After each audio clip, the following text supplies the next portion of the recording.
जय हिंद फ्रेंड्स। आज हम लोग इंजीनियरिंग मैथमेटिक्स के जो हमारा टॉपिक चल रहा था मैट्रिसेस, उसके अगले टॉपिक की ओर बढ़ते हैं और उसका नाम है सॉल्यूशन ऑफ लीनियर इक्वेशन का कंसिस्टेंसी टेस्ट। ठीक है, तो पहले हम एक बार डिटर्मिनेंट से शुरुआत करते हैं। डिटर्मिनेंट का थोड़ा एक बार रिवीजन हो जाएगा कि डिटर्मिनेंट में हमने कैसे बताया था। ठीक,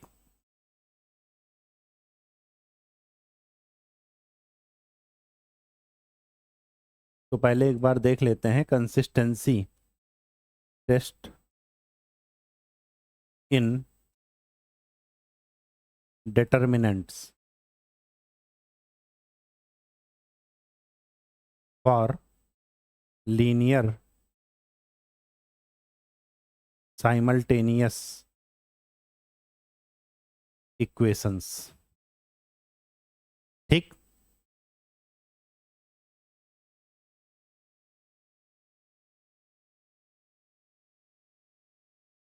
कुछ ऐसा मैट्रिक्स के फॉर्म में बनाते हैं। अगर डिटर्मिनेंट के फॉर्म में बनाना होगा तो ऐसे लिखेंगे, कुछ ऐसा। इसको नाम दिए थे डी, और सबसे पहले निकालते थे D is equal to value. अगर डी की वैल्यू 0 थी, फिर हम इसके फर्स्ट कॉलम को रिप्लेस करते थे इससे, फिर निकालते थे D1 की वैल्यू, फिर निकालते थे D2 की वैल्यू जब सेकंड कॉलम में रखते थे, और जब थर्ड कॉलम में रखते थे तो निकालते थे D3 की वैल्यू। ठीक, तो हमारे पास 4 वैल्यूज आ गई थी, D1, D2, D3 और D। फिर क्या करते थे, if D is not equal to 0 तो हम कहते थे कि सिस्टम कंसिस्टेंट। क्या बोलते थे, कंसिस्टेंट का मतलब कि उसका सॉल्यूशन क्या कर रहा है, एग्जिस्ट कर रहा है। ठीक है, सिंपल सी बात यह है। अब अगर सिस्टम का सॉल्यूशन एग्जिस्ट कर रहा तो हमारे पास दो पॉसिबिलिटी थी। पहली पॉसिबिलिटी क्या थी कि यूनिक सॉल्यूशन हो। यूनिक सॉल्यूशन का मतलब केवल एक और एक सॉल्यूशन। और दूसरा क्या पॉसिबिलिटी थी, इनफाइनाइट मेनी सॉल्यूशन, जिसको हिंदी में बोलते थे अनंत हल। ठीक है, बहुत सारे सॉल्यूशन हो सकते हैं। यूनिक सॉल्यूशन के लिए कंडीशन क्या थी कि D1 is not equal to 0, D2 is not equal to 0 और D3 is not equal to 0। ठीक, या इनमें से कोई अगर एक 0 हो भी जाता है तब भी हमारा सॉल्यूशन एग्जिस्ट करेगा। क्यों, क्योंकि D नॉट इक्वल टू 0 है। और सॉल्यूशन क्या होता था, x इज इक्वल टू होता था D1 by D, y is equal to होता था D2 बाई डी, और z इज इक्वल टू होता था D3 बाई डी। ठीक, इनफाइनाइट सॉल्यूशन तब होता था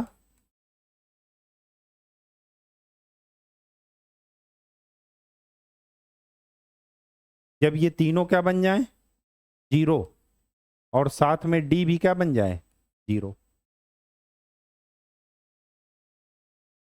तो उसको क्या बोलते थे, इनफाइनाइट सॉल्यूशन।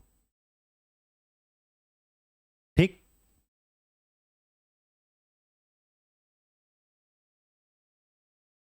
अगर हम कहते थे नो सॉल्यूशन,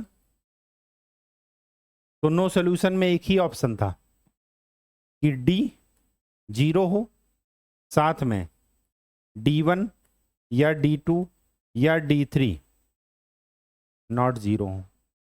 अगर 0 हो गया D तो वहां पर सॉल्यूशन एग्जिस्ट नहीं करता। ये तो थी डिटर्मिनेंट की बात। ठीक, अब चलते हैं हम मैट्रिसेस में। तो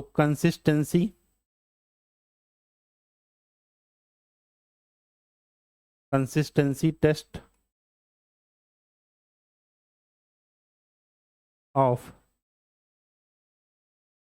साइमल्टेनियस लीनियर इक्वेशंस। हमने जब आपको रैंक पढ़ाया था तो उसमें हमने बताए थे रैंक के दो एप्लीकेशन हैं। पहला एप्लीकेशन ये है कि हम मैट्रिक्स का इन्वर्स निकालना उससे निकाल सकते हैं, और दूसरा मैंने बताया था कि साइमल्टेनियस लीनियर इक्वेशंस का कंसिस्टेंसी टेस्ट करते हैं, मतलब उससे इक्वेशन को सॉल्व करते हैं। ठीक, तो कंसिस्टेंसी टेस्ट करने के लिए एक हम चार्ट बनाते हैं। हमारा जो लीनियर इक्वेशन है उसको हम मैट्रिक्स फॉर्म में इस तरीके से लिखते हैं, जहां पर ए क्या है, मैट्रिक्स ऑफ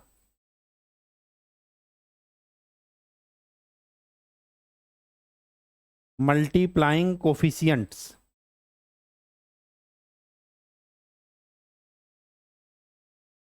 और बी क्या है, जो राइट साइड में कांस्टेंट दिए जाते हैं, तो कांस्टेंट का मैट्रिक्स। हम क्या करेंगे, एक नया मैट्रिक्स बनाएंगे सी, और सी को बोलेंगे ऑगमेंटेड मैट्रिक्स।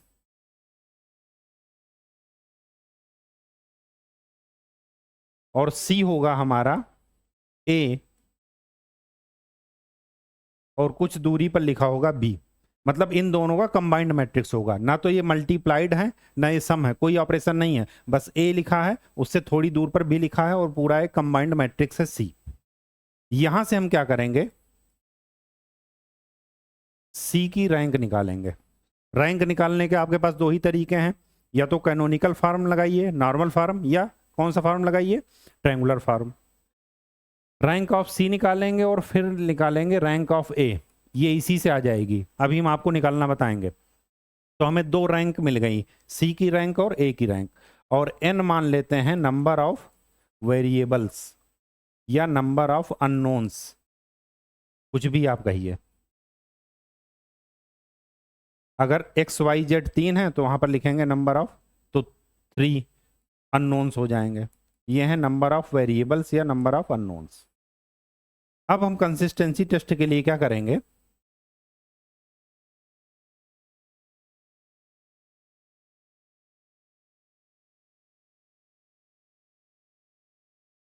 इफ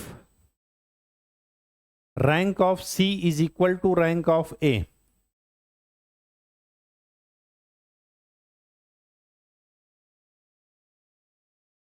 तो दो पॉसिबिलिटी है।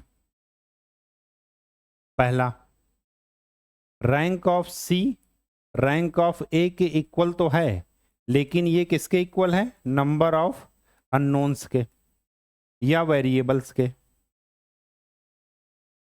तो बोलते हैं कि उसका एक यूनिक सॉल्यूशन होगा।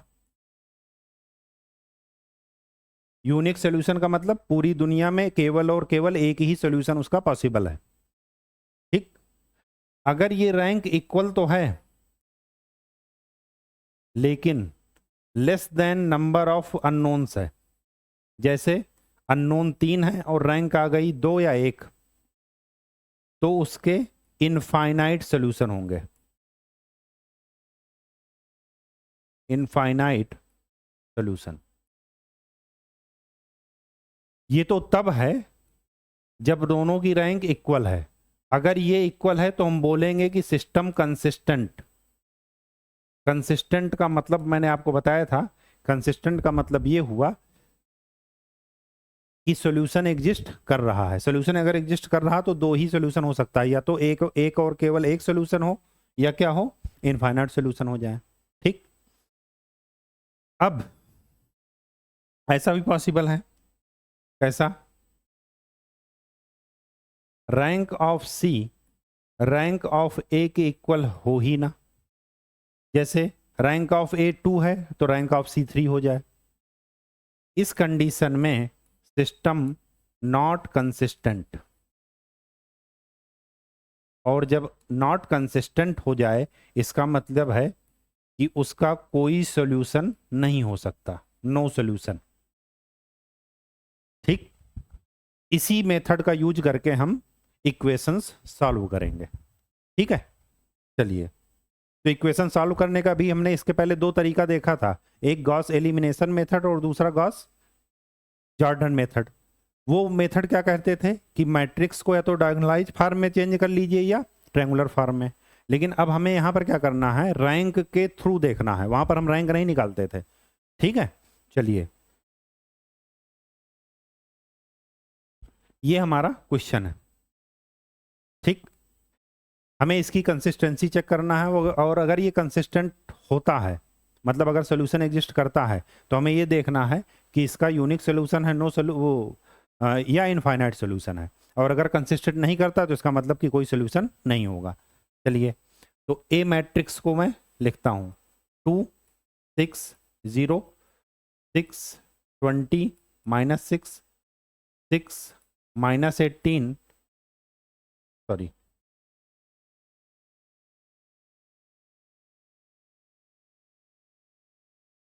0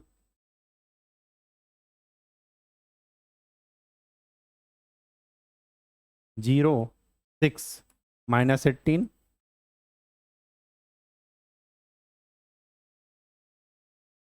XYZ इज इक्वल टू 11 -3 -1।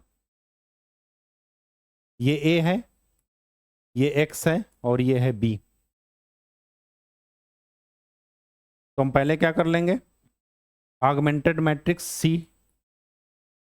लिख लेंगे। तो 2 6 0 6 20 -6 0 6 -18, इसी से कुछ दूरी पर लिखिएगी 11 -3 -1। आप चाहें तो यहाँ पर बीच में ऐसे डैश लाइन भी बना सकते हैं, चाहें तो कुछ ना बनाएं, उससे कोई मतलब नहीं है। बस आपको ये ध्यान रखिएगा, ये पूरा मैट्रिक्स है सी मैट्रिक्स, और ये वाला मैट्रिक्स है ए मैट्रिक्स।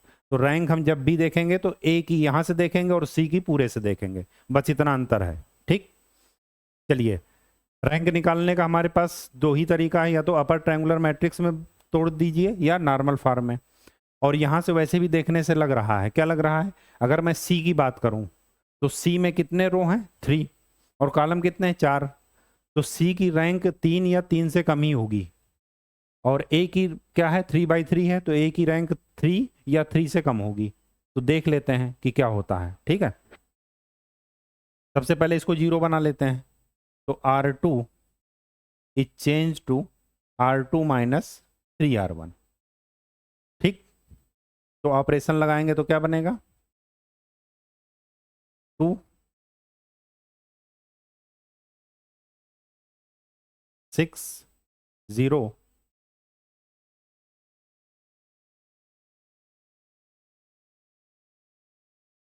और 11। तो 6 0 20 -18 2 -6 और -3 -36 0 6 -18 -1। ठीक, इसको 0 बना देते हैं। तो क्या लिखते हैं, R3 is change to R3 - 3R2। तो C इज इक्वल टू क्या निकला, 2 6 0 11 0 2 -6 -36 0 0 0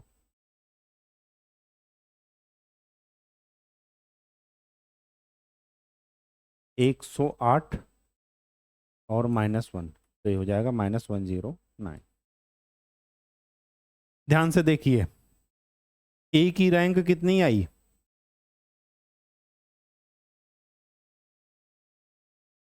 रैंक ऑफ ए कितनी है 2। नॉन जीरो रोज कितने हैं, 2 हैं। नॉन जीरो रोज या नॉन जीरो कॉलम में से जो कम होगा वही आपका रैंक होगा।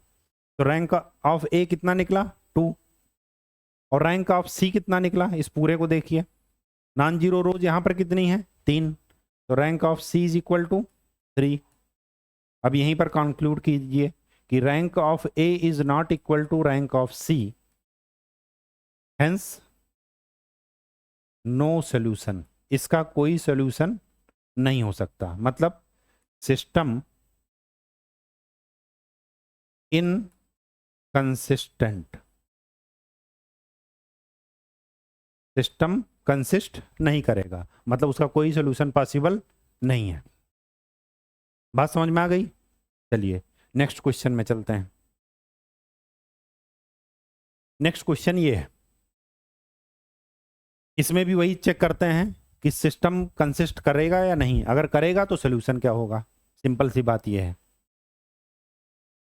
तो 2 1 3 3 5 11 4 7 13 इंटू एक्स वाई जेड 11 15 25।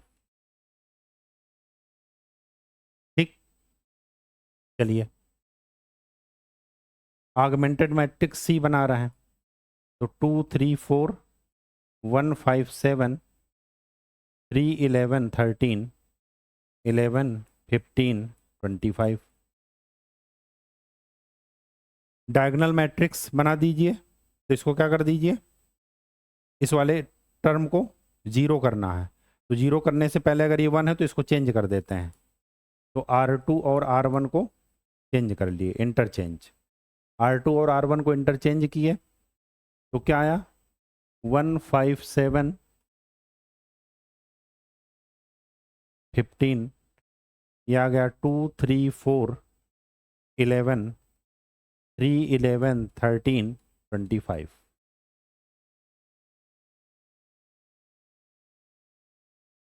ये आपका क्या है, सी। अब क्या करना है, R2 को R2 माइनस 2R1 कर दीजिए और R3 को R3 माइनस 3R1। तो क्या आ जाएगा, C is equal to 1 5 7 15 0 3 minus 10, 3 minus 10 कितना आया, -7, और 4 माइनस 14 -10, और 11 माइनस 30 -19। ये हो गया 0। 11 माइनस 15 -4, और 13 माइनस 21 8, और 25 माइनस 45 -20। ठीक, अब हमें क्या करना है, इसको जीरो बनाना है। तो इसको जीरो बनाने के लिए क्या करेंगे,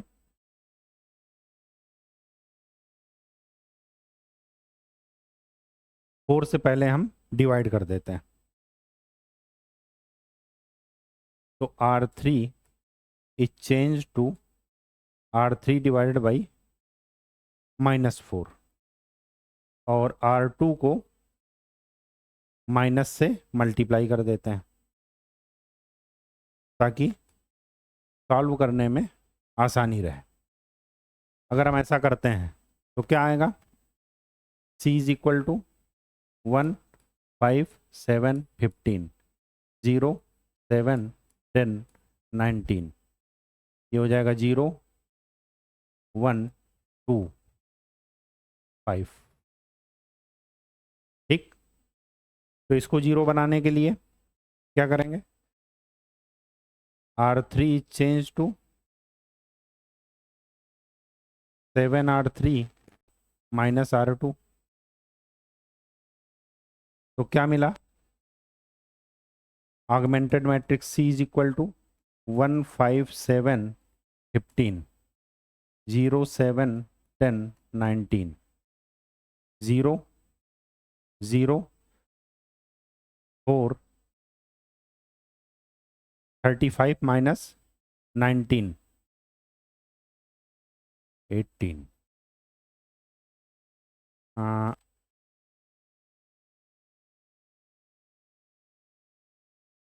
16।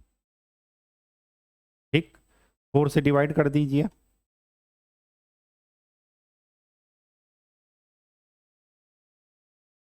तो C इज इक्वल टू क्या मिला, 1 5 7 15 0 7 10 19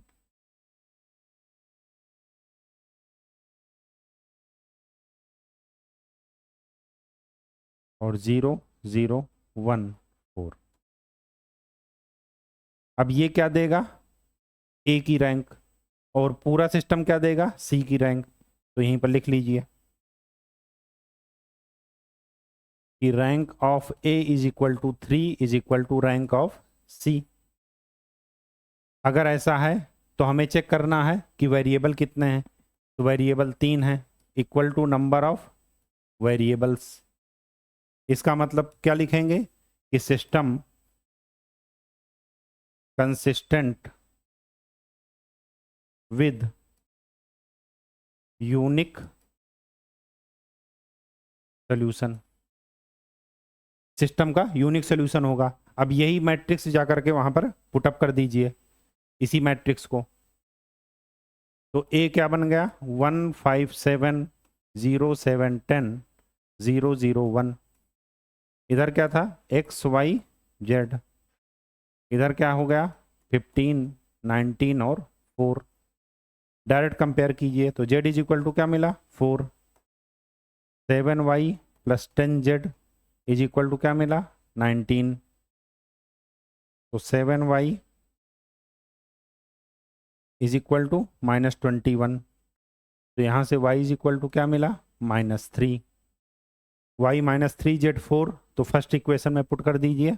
तो x plus 5y plus 7z is equal to 15। तो x -15 plus 28 is equal to 15। तो x plus 13 is equal to 15। तो x is equal to 2। x की वैल्यू 2, y की वैल्यू -3 एंड z की value 4।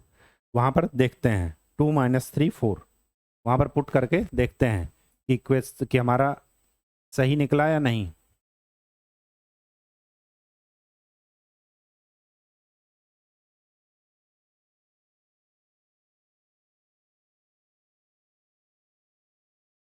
x की वैल्यू 2, y की value -3 और z की वैल्यू 4। ये फर्स्ट इक्वेशन में पुट कीजिए। तो 2 इंटू 2 4 -9 प्लस 16 कितना आ गया, 16 4 20, 20 -9 11। 11 है इधर, सही है। सेकंड इक्वेशन में पुट कीजिए तो 2 -15 प्लस 28 कितना आया, -13 15। 15 है इधर, सही है। फिर से पुट कीजिए थर्ड में तो 6 -33 प्लस 52 कितना आया, 58 -33 25। सही है। इसका मतलब ये हमारा आंसर है। बात समझ में आ गई। चीज़ें बहुत ही आसान है वो तब जब आपको रैंक निकालना आता हो, और मैट्रिक्स को कैसे अपर ट्रायंगुलर मैट्रिक्स या लोअर ट्रायंगुलर मैट्रिक्स में ब्रेक करते हैं। ठीक है, चलिए कंसिस्टेंसी की कंडीशन ध्यान रखिएगा। नेक्स्ट क्वेश्चन चलते हैं। ये क्वेश्चन अधिकतर आपसे पूछा जाता है, ऑब्जेक्टिव में तो आता ही आता है, साथ में आपको सेमेस्टर एग्जाम में भी आपको मिलेगा। ठीक, यहाँ पर क्या दिया है कि find out lambda and mu, और ये कंडीशन दी गई है। ठीक, तो सबसे पहले मैट्रिक्स फॉर्म में इसको चेंज कर लेते हैं। तो 1 1 1 1 2 5 2 3 लेम्डा एक्स वाई जेड 6 10 और म्यू। ठीक, चलिए ऑगमेंटेड मैट्रिक्स सी निकालते हैं। 1 1 1 1 2 5 2 3 लेम्डा 6 10 म्यू। वही अपर ट्रायंगुलर मैट्रिक्स में इसको बदल दीजिए। सबसे पहले इसको 0 बना दीजिए, फिर इसको 0 बना दीजिए। तो ऑपरेशन क्या लगाएंगे, R2 is equal to R2 minus R1 and R3 is equal to R3 minus 2R1 लगा दीजिए। तो 1 1 1 6, ये हो जाएगा 0, ये हो जाएगा 1, ये हो जाएगा 4, ये हो जाएगा 4, और ये हो जाएगा 0। 3 माइनस 2 1, लेम्डा माइनस 2 और म्यू माइनस 12। ठीक, फिर इसको भी 0 बना दीजिए। इसको 0 बनाएंगे तो क्या लिखेंगे, R3 is change to R3 minus R2। तो C की वैल्यू क्या मिली, 1116014 ठीक, और ये मिल गया 0 लेमडा माइनस 6, और ये कितना हो जाएगा,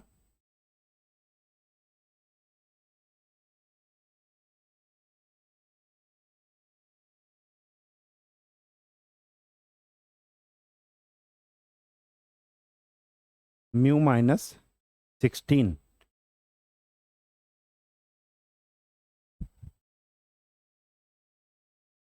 सही है, एक बार देख लीजिए कि कैलकुलेशन कहीं गड़बड़ ना हो।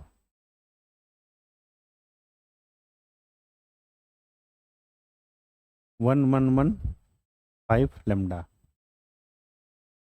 2 माइनस 1 1, 5 माइनस 1 4, और 10 माइनस 6 4, 0 1 लेमडा माइनस 2 और म्यू माइनस 6 12। ठीक, फिर इसको भी 0 बनाना है। ठीक है, चलिए अब देखिए, ये है ए की और ये पूरा है C. First unique solution, unique solution के लिए कंडीशन क्या है, रैंक ऑफ ए और रैंक ऑफ सी इक्वल हो, और साथ में किसके इक्वल हो, नंबर ऑफ अननोन्स। ठीक है, तो नंबर ऑफ अननोन कितने हैं, 3। इस सी की रैंक 3 कब बनेगी, पहले तो ए की रैंक देखते हैं 3 कब बनेगी। तो ए की रैंक 3 तब बनेगी जब lambda minus 6 is not equal to 0, मतलब lambda should not be is equal to 6।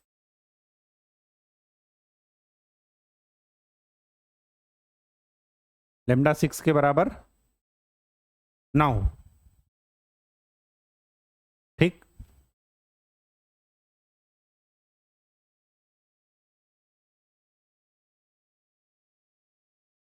ठीक है। अच्छा, अगर लेमडा 6 के इक्वल नहीं है तो इसका मतलब कि ए की रैंक क्या बन गई, 3। ए की रैंक 3 आ गई। अगर म्यू 16 के इक्वल हो भी जाता है तब भी सी की रैंक 3 रहेगी, क्योंकि सी क्या है, कंप्लीट है। तो यहां पर लिख लीजिए, mu can be any value, mu can has any value. Mu की कोई भी वैल्यू हो सकती है, यह हमेशा होल्ड करेगा। सेकंड, नो सॉल्यूशन, कोई सॉल्यूशन नहीं है। कोई सॉल्यूशन का मतलब यह हुआ कि rank of C is not equal to rank of A. अगर मैं रैंक ऑफ ए 2 कर दूं और रैंक ऑफ सी 3 कर दूं तो ऐसा पॉसिबल होगा कि कोई सॉल्यूशन ना हो। अब देखिए, रैंक ऑफ ए 2 कब होगी, जब लेमडा की वैल्यू क्या हो जाए,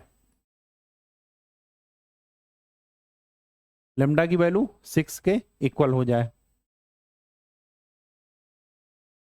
अगर ये 6 के इक्वल हो गया तो ए की वैल्यू क्या हो जाएगी, रैंक ऑफ ए 2।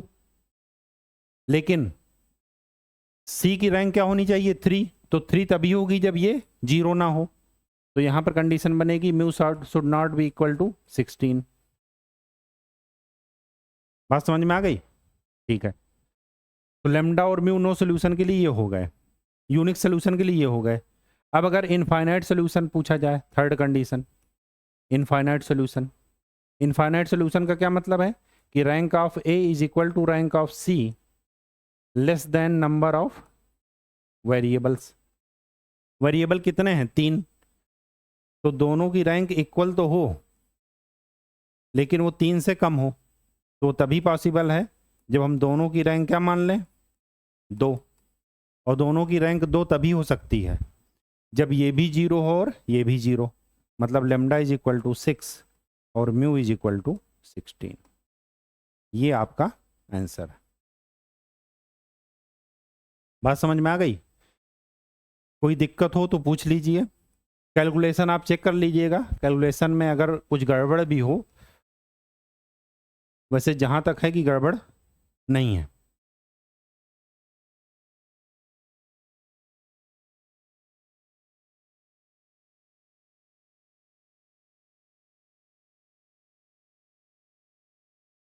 ठीक,